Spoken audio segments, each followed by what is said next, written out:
안녕하신가요? 저는 지옥 같은 시집살이를 겪고 재작년 합의 이혼을 마친 40대 아줌마입니다. 저는 부모님 아래 늦둥이로 태어났는데요. 제 위에는 10살 터울 친오빠 하나 있고 엄마 아빠 이렇게 네 가족이에요. 제가 늦둥이라서 사랑도 참 많이 받고 자랐답니다. 그렇다고 오냐오냐 큰 건 아니었고 저 또한 그 사랑을 알아서 부모님과 부모님 같은 친오빠에게 말썽 한번 부리지 않으려고 노력하면서 컸죠. 그렇게 화목한 가정 아래 지내던 제가 성인이 되자마자 지옥살이를 겪게 될 줄은 상상도 못했습니다. 그게 바로 결혼이었고 결혼은 제 인생에 잊지 못할 큰 오점으로 남은 기억들이거든요. 제가 어떤 시집살이를 겪고 이혼까지 갈 수밖에 없었는지 얘기 한 번만 들어주시겠습니까? 부모님보다 저를 무척 사랑해주고 아껴주던 친오빠가 제가 중학교 때 외국 생활을 하러 떠났는데요. 저 그때 얼마나 울었는지 모릅니다. 친오빠가 저 때문에 미국행을 일주일 미뤘다가 떠났던 기억이 있네요. 떠나고도 제가 걱정되었던 친오빠는 꼬박꼬박 문자로 저에게 안부를 물어줬어요. 덕분에 친오빠에 대한 그리움을 조금 달랠 수 있었죠. 부모님도 제게는 정말 은혜로운 분들이세요. 부부싸움을 하더라도 자식들 앞에선 최대한 숨겼거든요. 개인적인 다툼 때문에 자식들 마음에 상처 주는 건 안 된다는 사상을 가지고 계셨어요. 저희 집은 형편이 어려운 편에 속했어요. 그럼에도 불구하고 화목했죠. 웃음 가득한 그 가정 아래 저는 성적도 좋았고 밝고 맑게 자랐습니다. 부모님 말로는 제가 다른 집 아이들처럼 사춘기가 와도 투정 한 번 안 부려서 걱정을 했다네요. 그 말을 듣고 내가 그랬나? 하면서 얼마나 웃었는지 몰라요. 저도 부모님도 친오빠도 이대로면 우리 가족에게 인생의 고비는 딱히 없을 거라 생각하며 살았습니다. 그런데 그런 단란한 가정을 큰일이 날 정도로 뒤집어 놓은 건 다름 아닌 저였는데요. 고등학교를 졸업하고 20살이 된 무렵 저는 형편을 생각해 대학을 포기했어요. 부모님이 보내주려고 했고 친오빠도 개인적으로 연락 와서 자기가 돈 벌고 있으니까 학교 가라고 했는데 저 하나 때문에 가정에 부담을 주고 싶지 않아서 저도 돈 버는 길을 택했었죠. 나중에 공부가 정말 하고 싶으면 그때 대학을 가겠다고 하면서요. 그렇게 시작한 사회생활이 대학가 술집에서 아르바이트를 하는 거였습니다. 저도 언젠가는 연애를 해서 결혼을 하게 되겠지 생각한 적은 있었는데 그게 갓 성인이 된 이 시기에 올 줄은 몰랐어요. 대학가 주변이다 보니 대학생들이 많이 왔는데 그 중에 남편도 있었던 겁니다. 남편은 서빙하는 저를 보고 계산할 때 찾아와서 연락처를 물었는데요. 저보고 귀염상이라고 자기 스타일이라서 그러는데 술 한잔 하고 싶다길래 번호를 줬었죠. 저는 모난 곳 없이 사랑만 받고 컸던지라 추잡스런 접근이 무엇인지 전혀 모를 때였어요. 바로 이게 제 인생에서 가장 큰 실수였고 지옥으로 가는 직행 열차였던 겁니다. 저는 남편과 술을 마신 그날 이후 3개월 만에 임신을 했다는 사실을 알았고 무섭다는 이유만으로 그걸 한 달이나 숨긴 채 속앓이를 했습니다. 임신 4개월이 되던 차 몸이 이상한 게 느껴져서 할 수 없이 부모님께 알렸죠. 그 사실을 듣고 저희 부모님이 한 일주일은 알아 누우셨어요. 한 번도 혼난 적 없던 제가 그때 처음 부모님께 혼이 났는데 얼마나 큰 잘못을 했는지도 그때 알았습니다. 너무 무섭고 죄송했죠. 그렇게 남편에게 알리고 시댁 귀에까지 들어가게 된 건데요. 시댁은 저를 싫어했는데 그래도 남편은 제 편이 되어 주었어요. 물론 결혼 한두 달까지는요. 그때까진 제가 봐도 남편이 저한테 마음이 있는 상태였어요. 그래서 시댁도 하는 수 없이 이 결혼을 승낙했을 거고요. 저는 결국 20살 나이에 실수로 아이가 생겨 결혼을 하게 된 셈이 되어버렸습니다. 그게 얼마나 잘못된 과정인지 몰랐는데 살다 보니 알게 되더군요. 갑자기 굴러들어온 바위를 보듯 시댁에선 나를 보는 눈빛들이 곱지 않았어요. 그나마 다행인 건 남편한테 누나인 시누이가 하나 있었는데 외국 생활 중이라 결혼식 때도 만난 적이 없다는 거였죠. 시부모도 저를 못 잡아먹어서 안달인데 시누이까지 있었으면 정말 견디기 힘들었을 겁니다. 시댁 식구들은 번번이 친정을 무시했는데요. 친정 살림살이가 넉넉하지 못해서 더 떵떵거리며 저를 괴롭혔어요. 저는 친정에서 이 사실을 알면 속상할까봐 어디 티내지도 못하고 혼자 끙끙 앓기만 했죠. 종종 친정에서 연락이 오면 거짓말로 편하게 잘 지내고 있다고 다들 식구처럼 잘해준다고만 했어요. 남편이란 놈도 처음엔 안 그랬는데 제 배가 남산만해지니까 한순간의 실수로 지 인생 망했다고 꼴 보기 싫으니까 방에 좀 들어가 있으라고 저를 구박하기 시작하더군요. 그땐 정말 기댈 곳 하나 없는 시댁에서 많이 힘들었습니다. 직설적으로 날아오는 상처가 처음이기도 해서 극복할 힘을 전혀 몰랐을 때였어요. 확실히 세탁소하는 저희 친정에 비해 시댁이 잘 사는 게 맞아요.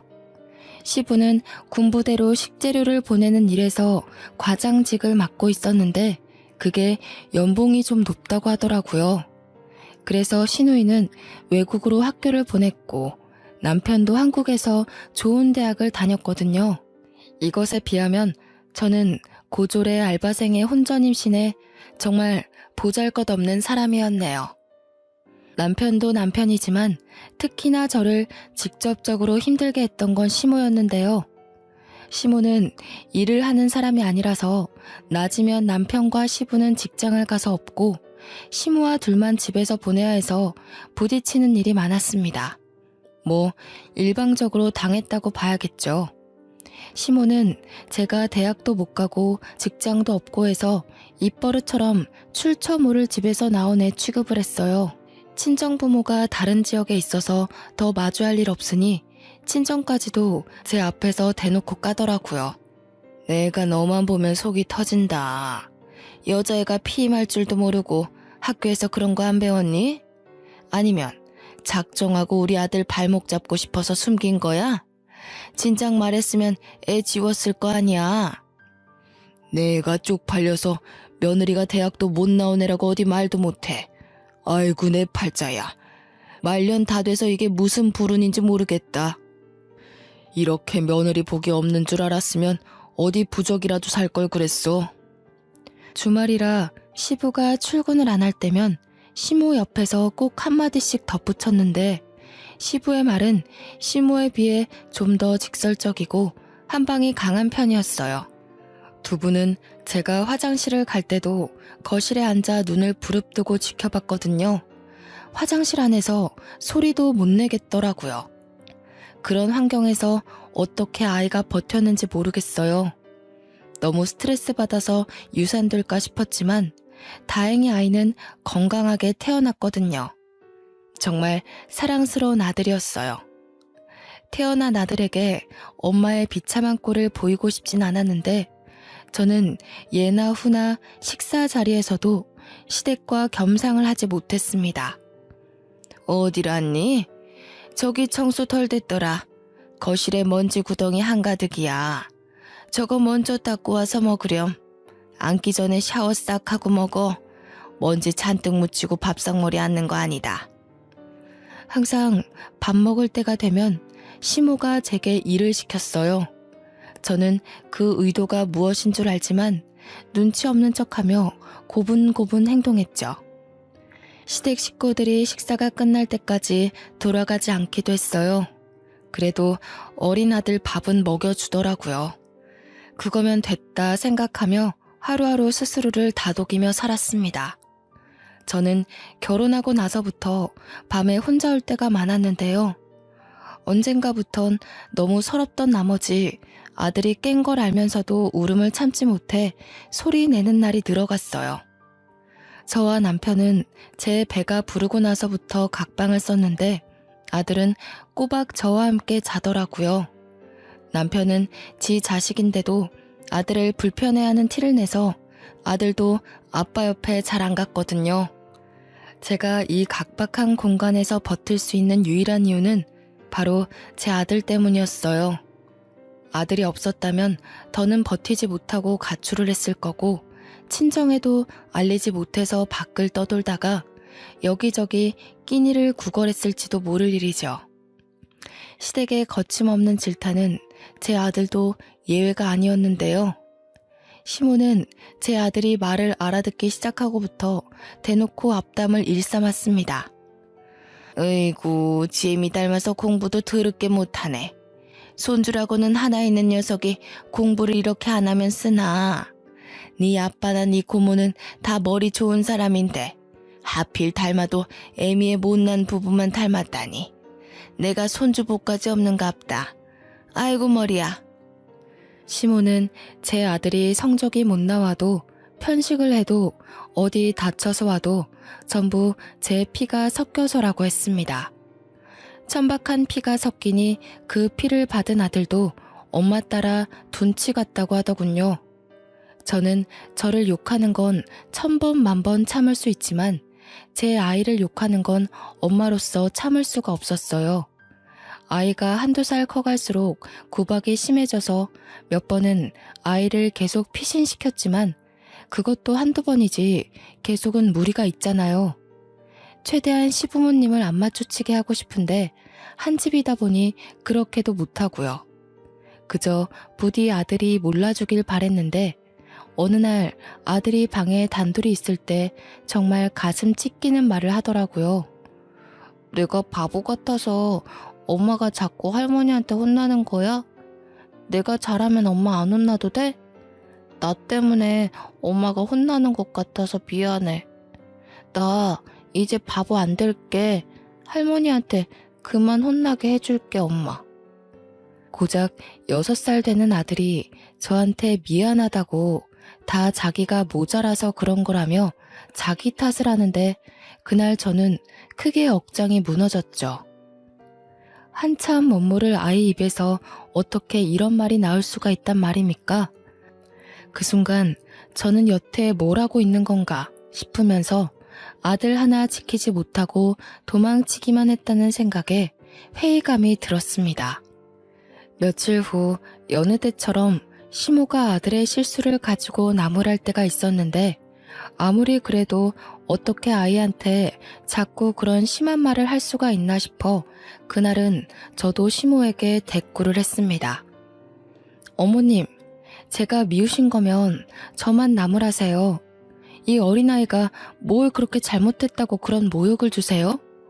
어머님 때문에 애가 벌써부터 눈치가 늘어서 더 실수하는 거잖아요. 뭐야? 몇 년 좀 살았다고 이 시애미가 웃음니? 이제 대드네. 처음 우리 집 왔을 때는 고개 쳐받고 들지도 못하던 년이 꼴에 엄마 노릇 좀 하고 싶은가 보지? 제발 애 앞에서 말 좀 가려주세요. 어른이면 어른답게 아이 앞에서 모범을 보여야 하는 거 아닌가요? 제 아들 잘못 크면 어머님께서 책임지실 거예요? 어머님 손자잖아요. 어머님 아들 핏줄이잖아요.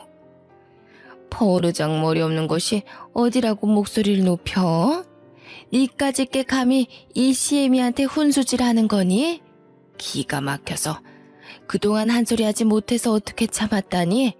이렇게 시애미 잡아먹을 것처럼 노려보고 싶어서 얼마나 벼르고 있었냐고. 저 분명 경고했어요. 또 제 아들한테 나쁜 소리 하시면 저 계속 안 참을 겁니다. 어머님이고 아버님이고 저는 제 아들만 생각하고 행동할 거예요. 그러고 나서 애 앞에서 제 꼴이 더 우스워질까봐 또다시 황급히 피하는 걸 택했습니다. 닫힌 방문 밖으로 시모가 소리 지르며 당장 나오라고 겁주긴 했다만 아들 챙기면서 애써 무시했죠. 솔직히 무서웠거든요. 이렇게 누군가와 싸워본 게 처음이라서요. 손을 덜덜 떨면서 아들 옷을 갈아입히는데 아들이 그 고사리 같은 손으로 제 얼굴을 문질러 주더라고요. 몰랐는데 제가 울고 있었나 보더라고요. 아들이 엄마 울지 말라고 안아주기까지 하는데 저는 그저 엄마가 이 모양이라 아들에게 미안할 뿐이었습니다. 그래도 그때가 처음으로 시모한테 대들어본 순간이었는데요. 두세 마디 대들어서 그런가 그동안 꽉 들어찼던 응어리가 좀 뚫리는 느낌이더라고요. 약간은 숨통이 트이는 듯 했죠. 제 아들은 참 고맙게도 살얼음판 같은 환경에서 잘 커주었어요. 아들이 중학생이 되었을 무렵 사진으로만 봤지 아직 한 번도 만난 적 없는 시누이한테서 연락이 왔는데요. 미국에서 선물을 보내왔더라고요. 주말 아침부터 시부모님과 남편이 신이 나서 선물을 막 구경하대요. 듣자 하니 시누이가 새로 사귄 남친이 있는데 결혼을 앞둘 정도로 오래 만났고 깊어졌다고 해요. 그 남친이 시댁 식구들에게 주는 선물이라고 그러더군요. 감히 바랬던 건 아니었지만 시부, 시모 남편의 선물은 있는데 저와 아들의 것은 없었어요. 당연한 건데도 시누이와 시누이의 예비 신랑이 미웠습니다. 그깟 선물 필요 없지만 이런 식으로 어린 아이한테 상실감을 줄 필요는 없잖아요. 하필 그날이 아들 생일이었는데 중학생이 된 아들에게 엄마가 돼서 새 가방 하나 사주지 못해 마음에 걸렸던 참이었거든요. 생일날 선물 하나 사주려고 요번에 남편이 주는 생활비를 조금씩 아껴서 돈을 빼놓긴 했다만 시댁 식구들의 저 꼴을 보고 반충동적으로 오후에 집을 나섰어요. 나가서 남자 아이들한테 인기 있는 새 가방 하나를 구입했죠. 이거 하나 사는데도 시모가 저보고 갈 데도 없는 년이 어딜 돌아다니냐며 쏘아붙이던 걸 무시하고 나와서 산 거예요. 아들, 생일 축하해. 엄마가 케이크도 해주고 싶은데 빵집에 케이크가 다 팔렸다네. 촛불 못 불어서 미안해. 초등학교 때 매던 가방 들고 다니느라 불편했지? 엄마가 진작 사줬어야 하는 건데 너무 늦었다. 마음에 들어? 매번 제 눈물을 닦아주기만 했지 한 번도 눈물을 보인 적 없던 아들이 그날 제가 주는 선물을 받고 울더라고요. 어느새 저보다 커져버린 아이가 일어나서 저를 안아주는데 사춘기라 말수가 줄었던 아들이 제게 이런 말을 했습니다. 미안해 엄마. 내가 너무 어려서 아무것도 해줄 수가 없어서 미안해. 너무 고마워. 내가 빨리 커서 얼른 어른이 돼서 엄마를 이 지옥 구덩이에서 꺼내줄게. 엄마가 내 엄마라서 난 이미 행복하니까 나한테 미안해하지 마. 이때 들은 아들의 말을 저는 아직도 생생하게 기억하고 있어요. 아들이 이런 생각을 하고 있는 줄 몰랐거든요. 비로한 제 삶 때문에 한참 뛰어놀아야 할 나이에 너무 무거운 책임을 느끼게 해버리는 것 같아서 저는 더없이 속이 아팠습니다. 저와 아들은 그렇게 한참을 부둥켜 안고 서로를 위로했어요. 정말 오랜만에 느껴보는 따뜻한 마음이었죠.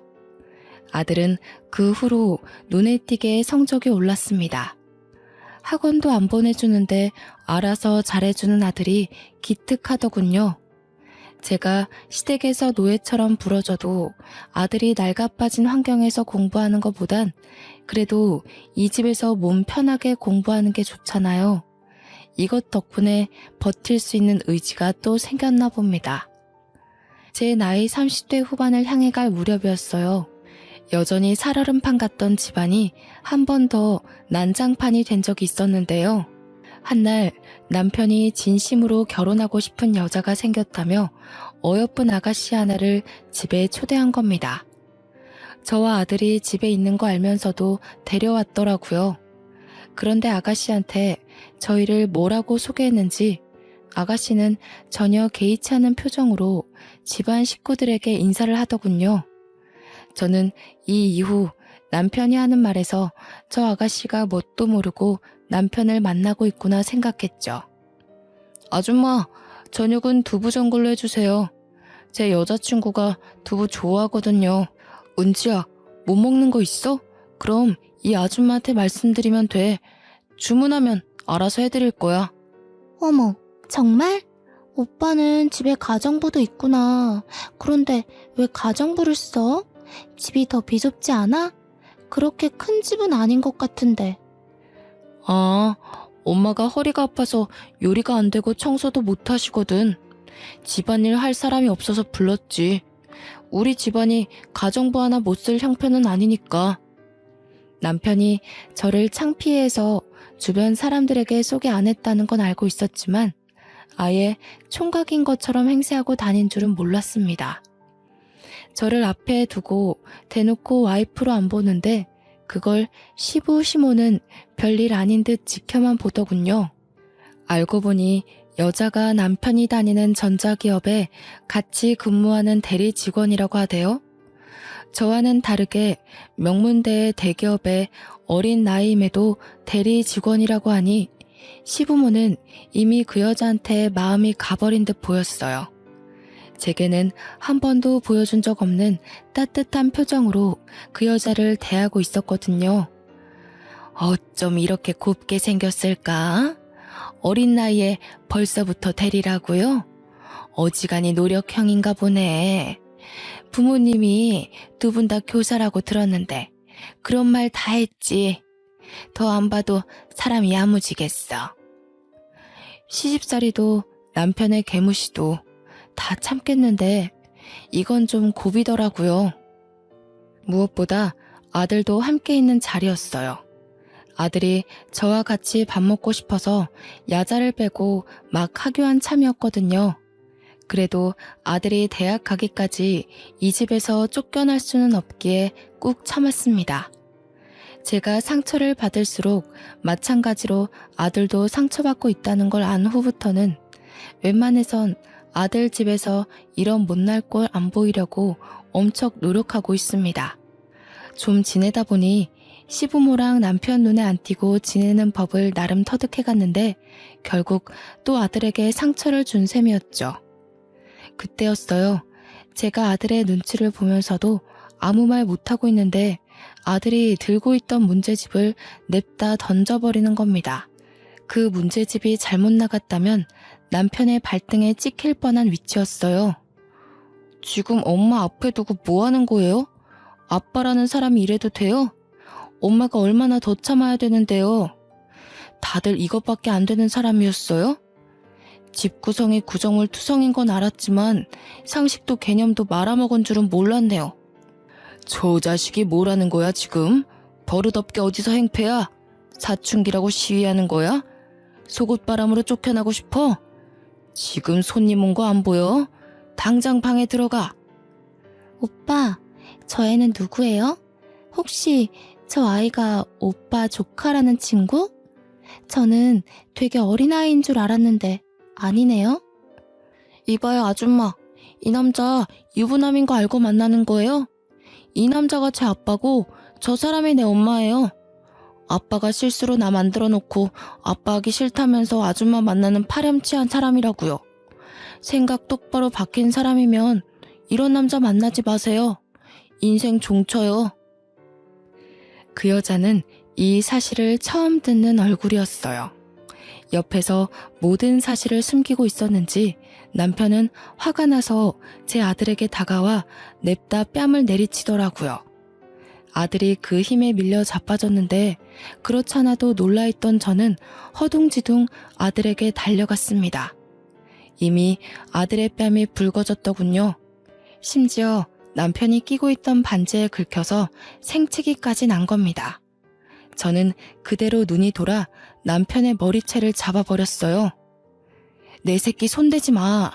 내가 다 참아도 내 새끼 건드리는 건 못 참아. 아빠 노릇 안 할 거면 손찌검은 하지 말아야지. 네가 무슨 자격이 있다고 내 자식한테 손을 대? 아, 인연이 돌았나? 안 놔? 무식하게 손부터 먼저 쓰고 있는 게 누군데? 내가 진짜 손 대봐? 네 자식 제대로 참교육 시켜줘? 놓으라고 이년아. 제가 아무리 먼저 머리채를 잡았다고 하더라도 남자의 힘을 어떻게 이기겠습니까? 게다가 시모의 시부까지 덤비며 저한테서 남편을 구해내더라고요. 저는 곧바로 바닥에 내팽겨쳐졌고 화가 난 남편이 뒤늦게 저를 발로 차기 시작했어요. 머리끝까지 화난 남편이 눈에 뵈는 것 없이 저를 마구 밟는데 그걸 보고 놀란 여자는 불이 나게 도망을 가버렸습니다. 여자가 소리 지르는 바람에 남편이 아차 싶었는지 급하게 여자를 쫓아가더군요. 아들이 저를 감싸 안으며 상태를 살펴주는데 남겨진 우리에게 이젠 시부와 시모가 호통치기 시작했어요. 이래서 못 배워먹은 놈들은 상종을 하면 안 되는 거였는데 진작에 낙태를 했어야 했어. 유산을 시키던지 해서 우리 아들 발목 못 잡게 했어야 했다고. 어쩌자고 이런 썩은 족쇄에 걸려서는 새끼나 애미나 어쩜 이렇게 똑같은지 모르겠네. 아이고 속 터져. 그렇게 아끼는 네 새끼 데리고 당장 우리 집에서 나가. 나가서 길바닥에 나앉은 구걸을 하든 알아서 하고 당장 내 눈앞에서 꺼져. 더러운 것들이 집에 드니까 집안 꼴이 이 모양이지. 시부가 아들 품에서 저를 잡아 끌며 현관 밖으로 내쫓으려는데 그걸 아들이 쫓아와서 말렸어요. 뭐 하시는 거예요? 우리 엄마한테서 그 더러운 손 치우세요. 할아버지가 무슨 자격으로 우리 엄마를 만져요? 그래요. 이딴 집 냄새나서 살기 싫으니까 나갈래요. 비키라고요. 아들의 힘에 밀려난 시부는 다 늙은 몸이라 힘 한 번 못 써보고 바닥을 굴렀습니다. 시모가 놀라서 시부를 부축했는데요. 동네방네 들릴 정도로 어린 놈의 새끼가 지 할애비 죽인다고 막 악을 쓰더군요. 저는 아들의 부축을 받고 그대로 시댁을 나오게 되었어요. 저와 아들의 꼬라지를 보면 가출보다는 쫓겨난 게 더 어울리는 사정이었죠. 저 혼자 쫓겨난 거라면 어디 골목 구석에 가서 하룻밤 보내면 되겠다만 아들이 있는 상황에서 그럴 수는 없었어요. 아들마저 저처럼 비루한 삶을 살게 할 수는 없잖아요. 그래서 어쩔 수 없이 친정에 연락하게 되었는데 10여 년 만에 제 사정을 처음 고백하는 순간이었죠. 집을 나왔다는 제 사정을 듣고 놀란 친정은 새벽임에도 그 먼 거리를 달려서 저와 아들을 데리러 왔습니다. 왜 여태 말 안 했어? 어떻게 사람이 사람한테 이런 짓을 할 수가 있냔 말이야. 당장 앞장서거라. 내가 오늘 가서 사돈 같지도 않은 그 시궁창 집안 다 때려 부실 테니까. 아휴, 이 어린 것을 때릴 데가 어디 있다고. 우리 새끼 얼굴 흉진 것 좀 봐. 아니, 아빠라는 사람이 어떻게 지 아이 뺨을 쳐? 하렘이 하렘이 되는 사람은 또 이걸 지켜만 봐. 무슨 그런 집안이 다 있다니. 우리 손자 얼마나 놀랐겠어. 친정 부모는 저와 아들의 몰골을 보고 많이 화가 나서 시댁을 알려주지 않으면 경찰을 통해서라도 찾아낼 심산이었어요. 친정 부모님의 재촉에도 제가 머뭇거리고만 있자 아들이 대신 나서서 시댁 주소를 알려주는 겁니다. 일이 커지는 게 걱정되어 말해주길 망설였던 건데 불안한 눈으로 아들을 바라봤더니 아들이 그냥 손을 꼭 잡아주더군요. 그런데 하필 가는 길에 친오빠한테 전화가 오더라고요. 시차가 달라도 친오빠는 한국이 새벽인 줄 알아서 전화를 안 하는데요. 급한 일인가 싶어서 엄마가 전화를 받았어요. 어머, 한국 왔다고? 이렇게 갑자기? 그래, 결혼할 여자가 있다고 했지? 근데 아들, 우리가 지금 집에 없어. 급하게 순이 시댁에 가는 중이다. 글쎄, 그 집에서 내 딸 몰골을 거짓골로 만들어놨잖니. 내 귀한 손자 뺨까지 때리면서 꺼지라고 했다더라. 뭐라고요? 그게 무슨 말이에요? 순이 다쳤어요? 저번 달까지만 해도 그런 말 없었는데? 지금 순이랑 같이 있는 거예요? 시간이 몇 시인데 이 시간에 사람을 밖에 내보낸다뇨. 순이 이 미련한 것이 시댁에서 종살이 하면서도 말을 안 했더라고. 혼자 끙끙 앓기만 하고 10년 넘게 굴려지며 살았다는 거야. 너 순이 성격 알잖아. 어디 말썽 한번 부린 적 없는 애라는 거. 자기네들이 뭔데 내 딸한테 함부로 욕하고 손찌검을 한다니?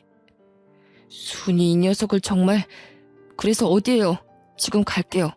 그 집 주소 좀 보내주세요. 저도 들은 이상 가만 못 있어요. 거기 가서 뵐게요, 엄마. 친오빠가 10여 년 만에 한국을 돌아왔는데 결혼 준비를 하기 위해서라고 했어요. 결혼할 여자도 한국 여자라고 했고요. 기쁜 소식으로 돌아온 오빠에게 여동생이란 작자가 이런 못난 꼴로 맞이해서 그것도 미안했습니다. 친오빠가 절 얼마나 걱정하고 있을지, 저 때문에 얼마나 화가 났을지 저는 알거든요.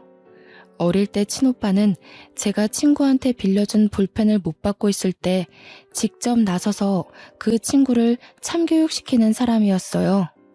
늘 저를 과하게 아껴주고 든든한 뒷배가 되어준 사람이라는 말이죠. 제 2의 아빠와도 같은 사람인데 제가 시댁에서 처맞고 살았던 소리를 듣고 얼마나 눈이 돌았을지가 보였어요. 이때는 오히려 시댁이 걱정되었네요. 상대적으로 가까웠던 우리가 먼저 시댁에 도착했고 엄마가 나서서 무작위로 초인종을 눌렀습니다. 한참 반응 없던 대문이 열리고 남편이 짜증 가득한 얼굴로 나오는데 아빠가 그대로 머리채를 잡고서 집 안으로 밀고 들어갔습니다. 진짜 누구야? 뭡니까? 장인어른께서 여길 왜... 우선 이거 놓으시고 말씀하세요.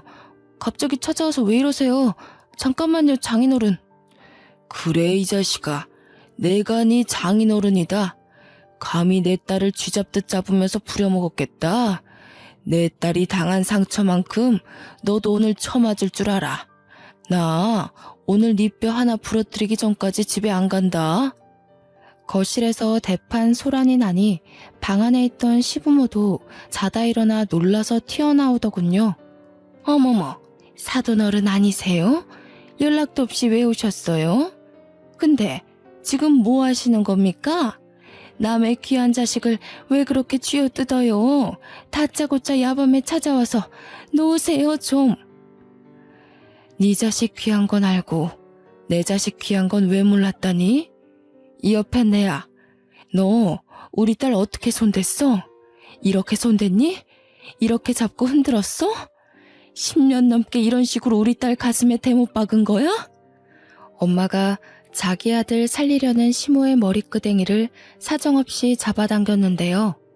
평소 탈모가 있던 시모의 머리카락이 후두둑 빠지는 거 아니겠어요?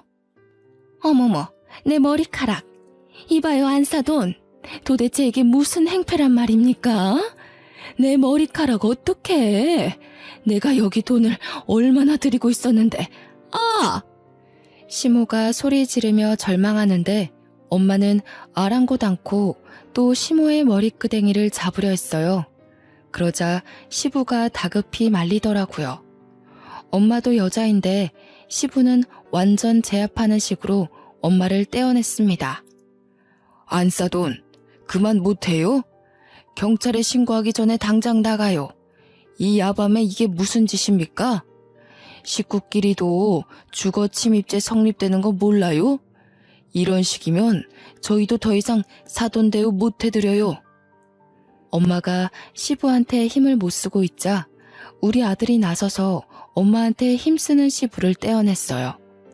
시부는 그런 손자에게 네가 벌인 짓이냐고 고래고래 호통치더군요.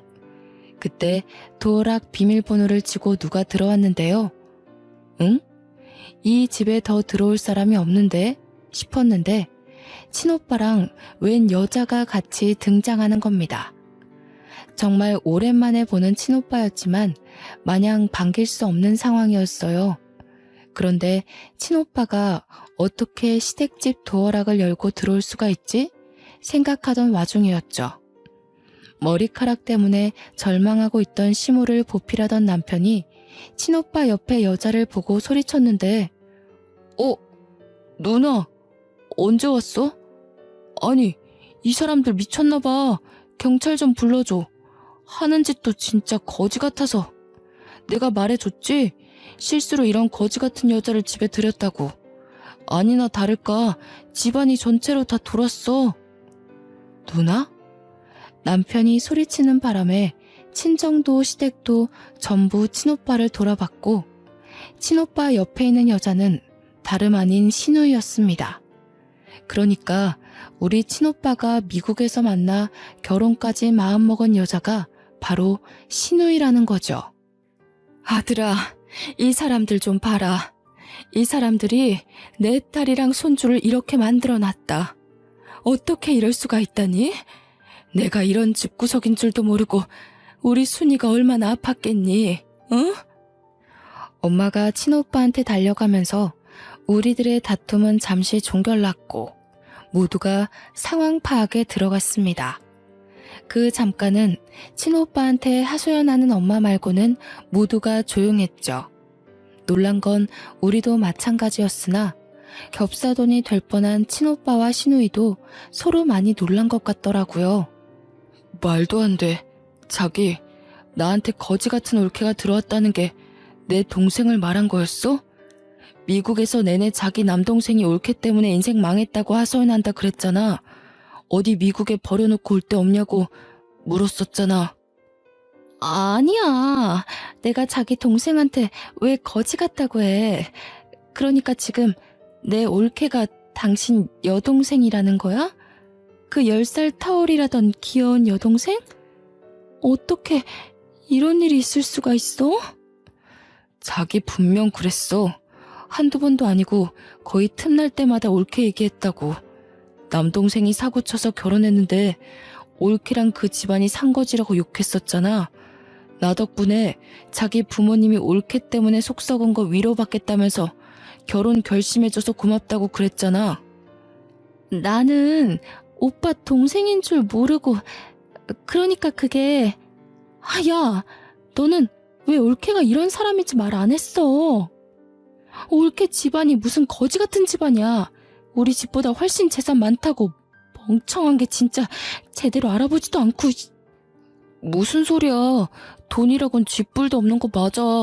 내가 10년을 넘게 지내면서 봤는데 집에 돈이 있었으면 제가 구박받고 살았겠어? 신우이랑 남편이 하는 말을 듣고 친오빠는 더 머리끝까지 화가 났어요. 그대로 둘을 무시하고 엉망이 되어 있는 저를 챙기기 바빴죠. 그리고는 신우이랑 이야기하면서 어안이 벙벙해져 있는 남편에게 다가가 냅다 주먹을 날리는 겁니다. 전부 무방비한 상태였던지라 남편은 그대로 두세 대는 더 맞았습니다. 그러자 뒤늦게 신우이가 와서 친오빠를 급히 말렸는데요. 오빠, 진정해. 일단 우리 말로 하자. 응? 내가 다 설명할게. 우리 사이에 오해가 있었던 것 같아. 나도 몰랐고 우리 집안도 오빠를 몰라서 그랬어. 앉아서 대화로 풀어보자. 나도 너 많이 사랑했거든. 근데 우리 가족보다 우선순위는 아니야. 그리고 듣자하니 너 내 재력 때문에 만나는 거였어? 내 동생이 돈이 없어서 이 괴롭힘을 당해도 똑같이 무시했던 거야? 아니야. 나 오빠 사랑해서 결혼하려는 거야. 어떻게 사람이 돈만 보고 5년을 넘게 사귀겠어. 그런데 올케 사정은 정말 몰랐어. 나는 우리 엄마 아빠가 이 정도로 못 살게 굴었는지도 모르고 있었어. 정말로. 더 이상 변명으로밖에 안 들리네. 며칠 생각할 시간 좀 가지자. 네 얼굴만 보면 이 구역질 나는 집안 사람들 얼굴이 떠올라서 못 만나겠다. 그만 갈게. 내가 연락할 때까지는 전화하지 마. 친오빠는 저와 가족들을 데리고 이대로 집을 나가려고 했습니다. 그런데 신우이가 심할 정도로 집착하며 친오빠한테 매달리는 거 아니겠어요? 처음에는 오래 만난 사이라서 남이 될까봐 겁에 질려 그러는 줄 알았어요. 그런데 다 친오빠 재력 때문이더군요. 저는 시댁살이 하느라 몰랐는데 알고 보니 우리 오빠가 미국의 보험계리사 자격증이 있는데 그 자격증이 국내 10명 내외로만 가지고 있을 만큼 대단한 거라고 하더라고요. 친오빠가 다니는 미국 회사에선 한국 보험사가 딱 2명 있는데요. 그 회사가 좀 잘 나간답니다. 미국 현지인들도 들어가기 쉽지 않다네요. 친오빠는 거기서 연봉으로 세후 10억을 받고 있었대요. 심지어 반 이상을 친정에다가 보내주고 있었는데 친정 부모님은 아들 돈이라서 함부로 못 쓰고 있었다는 겁니다. 친오빠가 그 회사에 들어간 직후부터 친정으로 용돈을 보냈다고 하니 그럼 적어도 10년 가까이는 됐다는 건데 얼추 계산을 해도 80억 현금이 친정 부모님 통장에 꽂혀 있는 거였어요. 저희 친정이 40년째 세탁소를 하고 있거든요. 벌이가 대단히 많지는 않다만 그래도 그 벌이로 저와 친오빠를 키울 만큼은 된 형편이었어요. 시댁에서 하도 무시를 해서 그렇지 동네 세탁소 치고 나쁘지 않은 벌이었습니다. 또 친정 부모님이 워낙 알뜰해서 돈을 허투루 쓰지 않는데 매달 적금까지 했으니 대략 90억이 그냥 뜬 돈으로 있는 셈이었죠. 당연히 부동산 재산은 빼고 말씀드린 겁니다. 친오빠가 친정으로 돈을 보내주고 있는지 몰라서 저 또한 저희 집 재산을 모르고 있는 실정이었거든요. 저도 시댁과 마찬가지로 좀 놀랐답니다. 시누이는 매정하게 돌아서는 친오빠를 더 붙잡으며 시댁 사람들한테 고래고래 소리치기 시작했어요. 빨리 와서 무릎 꿇고 빌어 다들. 엄마 아빠 지금 어떤 사위를 놓치게 생겼는지 알아?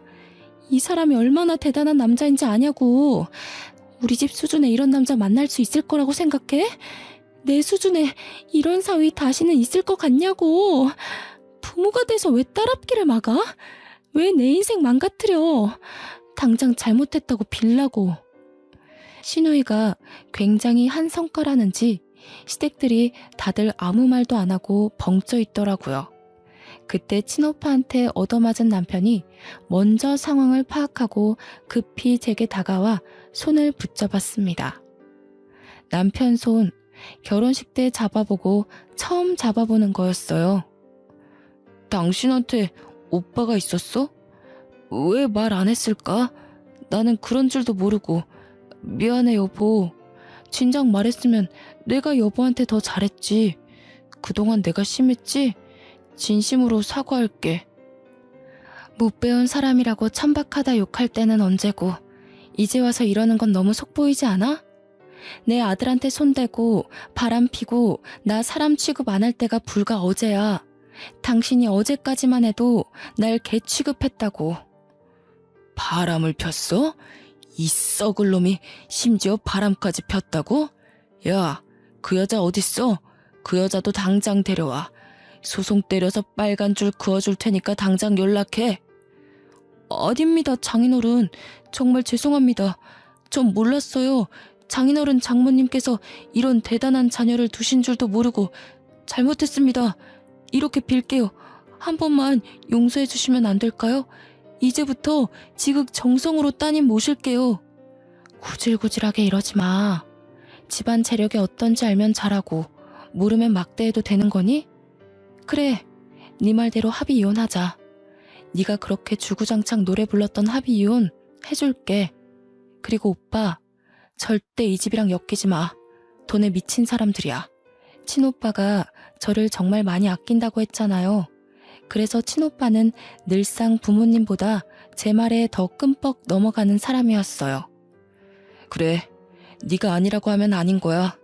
순이 너 말대로 할 테니까 너도 더는 걱정 마. 이 사람들이랑 다시는 엮이지 않게 해줄게. 오빠 이제 한국에서 일할 거거든. 스카웃 받은 거라 연봉 협상해서 미국 회사에서 받던 것보다 높아. 너랑 우리 조카 내가 책임지고 더는 힘들지 않게 해줄게. 시누이와 관계를 잠시 보류하며 생각해 본다던 친오빠는 곧바로 이 자리에서 시누이와의 관계를 끝내버렸어요. 한순간에 의견을 탈바꿈하며 종결을 선언해버리니 시누이 눈이 헷가닥 돌아버리는 겁니다. 더 안 달라서 친오빠를 잡고 늘어지는 걸 이제 저를 잡고 애걸하기 시작하더라고요. 내가 이렇게 빌게 올케. 나 올케 오빠 없이 못 살아. 올케랑 나랑 얼굴 한 번 안 본 사이잖아. 초면이나 다름없는데 어떻게 이리 매정할 수가 있어. 우리 엄마 아빠랑 동생이 괴롭힌 거지. 나는 올케한테 잘못한 거 없잖아. 똑같이 천박한 핏줄이잖아요. 아가씨나 저 인간이나 시부모님 핏줄 받은 건 똑같은데 뭐 얼마나 다를까요? 그리고 그 피를 물려받은 제 아들이 당신들 때문에 엇나갈까 걱정 많이 했거든요. 다행히 시어머니 말대로 제 아들은 제 피만 가득 받았나 보더라고요. 뚝 부러지게 자라주는 것 보면. 저희는 그대로 시댁 식구를 외면한 채 나와버렸습니다. 시부모님은 차마 지네들 체면 구기지 못해서 자식들한테 원망만 듣고 있더라고요. 자기 자식들한테 질타받는 시부모님을 보는데 그것만큼 큰 벌이 있을까 싶었어요. 제가 이혼하러 갈 때도 친오빠는 연차를 내면서까지 동행해 주었거든요. 마음 약한 제가 또 시댁에 휘둘릴까 걱정되었던 거죠. 이혼 서류를 준비를 마치고 시댁으로 들어서는데 며칠 못 본 사이 시부모님 얼굴이 많이 퀭해졌더라고요. 남편도 시누이도 마찬가지였습니다. 시누이는 친오빠를 보자마자 또 달려들면서 매달리는데 많이 울었는지 얼굴이 퉁퉁 부어 있었어요. 남편은 제 일에 방해된다며 시누이를 데리고 잠시 방 안으로 들어갔고 저는 남편과 시부모님이 보는 앞에서 필요한 부분에 도장을 찍어 나갔죠. 여보, 윤우는 어떻게 지내? 한 번씩 윤우 생각날 때 연락해도 될까?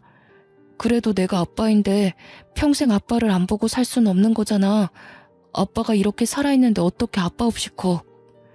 신경 쓰지 마. 윤우는 이미 초등학생 때부터 아빠 없다고 선생님들한테 말하고 다녔대. 이미 아빠 없이 크는 거에 적응했으니까 괜히 감정 낭비 안 하는 게 좋을걸? 윤우애미야, 우리가 그래도 함께한 정이 있잖아. 다시 한번 생각해 볼 수는 없겠니?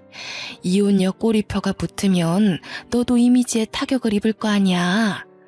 우리가 생각이 짧았다. 남의 집 귀한 자식한테 너무 모질게 대했어. 반성 많이 하고 있으니 어떻게 한번 생각해봐 줄 수는 없는 거냐? 내가 어디 가서 사정하는 사람이 아니란 거 애미 너도 잘 알 거 아니니. 그런데도 지금 내가 이렇게 사정을 해. 시애비 체면 봐서라도 이혼은 참고 넘기면 안 될까? 착각하시는 게 있는 것 같아서 말씀드릴게요. 자꾸 정이 있다고 하는데 저는 어머님 아버님께 단 한 번도 정을 느낀 적이 없어요. 그리고 때를 지나서 하는 반성은 반성이 아니에요, 아버님. 미련이고 후회지. 이쯤에서 이 집 식구들이랑 학을 뗄 수 있어서 다행일 뿐이네요. 소송 안 하는 것만으로도 고맙게 하시고 다신 보는 일 없도록 합시다. 저는 도장만 찍고 그 자리를 벗어났습니다. 친오빠도 시누이한테 모진 소리를 더했나 봐요. 친오빠가 나오는 방 안에서 시누이의 통곡 소리가 새어나오더라고요. 그렇게 한 2년이 흘렀는데요. 그 사이 한 번도 시댁 식구를 마주치는 일은 없었습니다. 아, 시누이는 아직도 친오빠한테 연락하며 시들어 가는 중이라고 들었어요. 친오빠가 번호를 바꿨는데도 기어코 그걸 알아내 연락을 한다더라고요. 그리고 우리 자랑스러운 아들이 20살이 되었는데요. 아들은 어른이 되자마자 쇼핑몰 창업을 했어요. 그런데 그게 남성 대표 쇼핑몰로 빠르게 자리매김했다는 거 아니겠어요? 돈을 헤프게 쓰는 아이는 아니지만 친오빠한테서 받은 용돈으로 늘 옷을 살 때부터 알아봤어야 했는데 이렇게 대단한 일을 이뤄낼 줄 몰랐어요. 막 시작했는데 벌써부터 일반 회사원보다 더 높은 연봉을 받고 있네요. 한 번은 어른이 되자마자 사회생활로 뛰어든 아들이 걱정이더군요. 저도 대학 안 가고 바로 일했잖아요. 그래서 혹시나 아들이 사회에서 저 같은 취급을 받을까봐 아들에게 왜 대학 안 가냐고 조심스레 물어봤어요. 대학 안 간 엄마는 이렇게 삶이 피고 대학 간 아빠는 쫄딱 망하지 않았어? 나보고 쫄딱 망한 길잡이를 따라가라고? 나는 죽을 때까지 엄마만 보고 갈 거야. 엄마의 발자취를 따라가면 성공할 거란 확신이 있거든. 그리고 멋진 삼촌도 봐봐. 중간에 대학 자퇴했다고 들었는데. 참 예쁘고 똑부러지는 아들이지 않나요? 이 때문에 별로 대학 갈 생각이 없다는 아들에게 저는 더 말하지 않았습니다. 스스로 잘해준 아들이 앞으로도 어련히 알아서 잘할까요? 중학생 때 저를 안아주고 울면서 엄마를 꼭 지옥 구렁텅이에서 빼내주겠다고 다짐했던 아들은 옛날에 친오빠가 저를 극진히 아꼈던 것처럼 똑같이 저를 모시고 있어요. 저는 친오빠가 해준 아파트에서 아들의 효도와 함께 호강하며 살고 있답니다. 말년까지 그런 시댁에서 불행하게 살다가 가는 건 아닌가 참 속상했거든요. 제가 무슨 잘못을 했길래 하늘은 내게 이런 시련을 주실까 원망도 했었고요. 그런데 지금은 하루하루가 훨훨 날아갈 것만 같네요. 너무 행복해요. 저도 사랑을 받던 존재라는 걸 잠시 잊고 살았었는데 다시 그 기분이 되살아났답니다. 제 사연이 좀 흥미로우셨을지 모르겠어요. 이왕 들려드리는 거 지루하지 않게 해드리고 싶었는데 어떠셨는지요? 피가 마르도록 미움을 받더라도 모두들 사랑받을 수 있는 존재라는 걸 꼭 마음속에 새기셨으면 해요. 이만 글을 마무리해야겠습니다. 아들이 눈 나빠진다고 그만 자러 가자고 하네요. 그럼 지금까지 제 사연 들어주셔서 너무 감사합니다.